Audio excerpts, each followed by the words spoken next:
If you're a huge fan of Final Fantasy VII, you've probably been crying tears of joy with all the new information coming out about Final Fantasy VII Remake lately. With the game coming out March 3rd, 2020, we're all more excited than ever. It's a game that fully focuses on Midgar. Yes, both disc, and again, yes, that is confirmed. With that said, we know that many story changes are coming to accommodate the massive amount of new content that we can expect to see going forward. But with all this promotional material happening, I couldn't help but notice the appearance of Sephiroth in both the trailers that we've seen recently, as well as the key artworks. He shouldn't even be around yet. At the very most, he should only have been hinted at, though we knew he would be in the game ever since 2017, with the key artwork of an exaggerated Sephiroth and an exaggerated Cloud floating on opposite sides of Midgar. So today, we're not only going to take a look at Sephiroth and how he's been presented in the remake, but also why I'm heavily predicting that a Sephiroth clone, or possibly a new Jenova manifestation, will be the final boss of Final Fantasy VII Remake, which is a pretty heavy change from the original game, so I'm not sure how too many people will feel about it. Since they are making a full game out of Midgar, that's 2 Blu-ray discs worth of content, we know that the original Midgar is getting a massive expansion, which we've already gotten a peek at in the new trailers. There's also a lot of things that simply didn't happen in the original game, such as the early appearance of the story's main antagonist, Sephiroth, which has caused quite a bit of stir. Even the artwork they released for Sephiroth should strike you as pretty strange, with Sephiroth looming over a burning Midgar. Nothing like this happens in the actual game. Though this may be quite strange at first, this change is actually pretty sensible. Whether or not Sephiroth turns out to be the final boss or not, one thing that you always want to do with good storytelling is try to introduce the main villain very early in your story. Sure, there's Shinra, but if anyone's ever played a JRPG or any story like this, knows that the corporation itself isn't going to be the final boss. And unless my memory doesn't serve me correctly, you wouldn't actually lay your eyes on Sephiroth as the player until the Calm flashback, where Cloud retells the story. Well, not the story, but a story at least. Of course, this means that in the game, Sephiroth would only be vaguely mentioned in passing. For people who've played the original Final Fantasy VII, this would probably have been okay, as them knowing the overarching story, they would have known that introducing him early wouldn't have made sense. But for people experiencing the world of Gaia for the first time through this remake, there would have been all these mentions of a guy who never actually shows up, and this wouldn't lend itself well to the game's storytelling,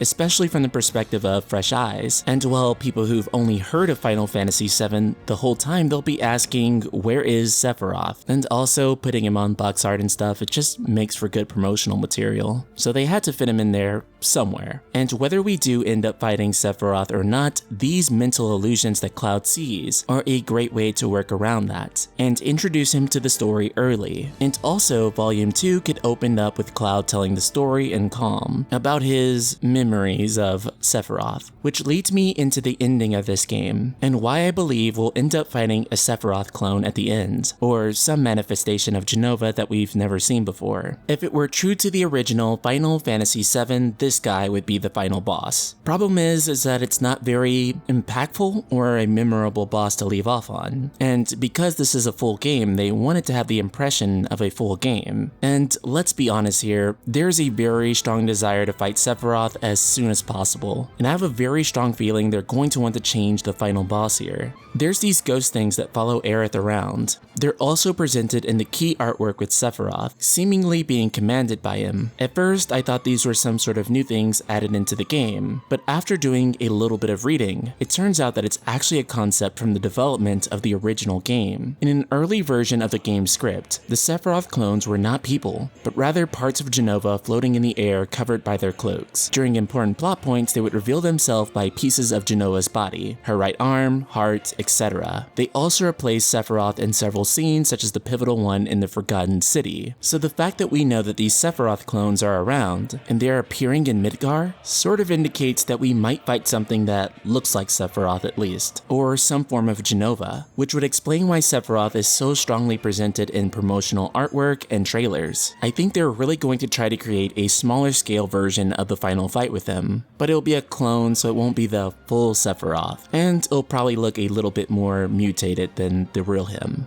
just so that we know that it's not the real Sephiroth, but we can get a taste for what's to come. Cause let's be honest, that hype moment will inevitably hook you into the next game. While I'm sure in the short term it would be a great moment, I'm also kinda curious how I would feel about it long term. Fighting him so early, even if it's just one of his clones, it's just gonna feel so wrong. And I'm worried that it may feel anticlimactic. After all, the final fight with him should feel special to some degree. So, Ultima Weapons, do you believe the final fight will be with the Sephiroth clone? Or a manifestation of Genova even? Or do you think they'll stay true to the original final fight in Midgar? Subscribe, click the bell icon, and let me know in the comments below. And if you've been enjoying my content, be sure to check out the Patreon for the Night Sky Prince, like my awesome supporter, Matthew, who's helping me keep these incredible videos coming to you at a steady pace. I'm so glad to be here. Shout out to Matthew and the rest of the Ultima community.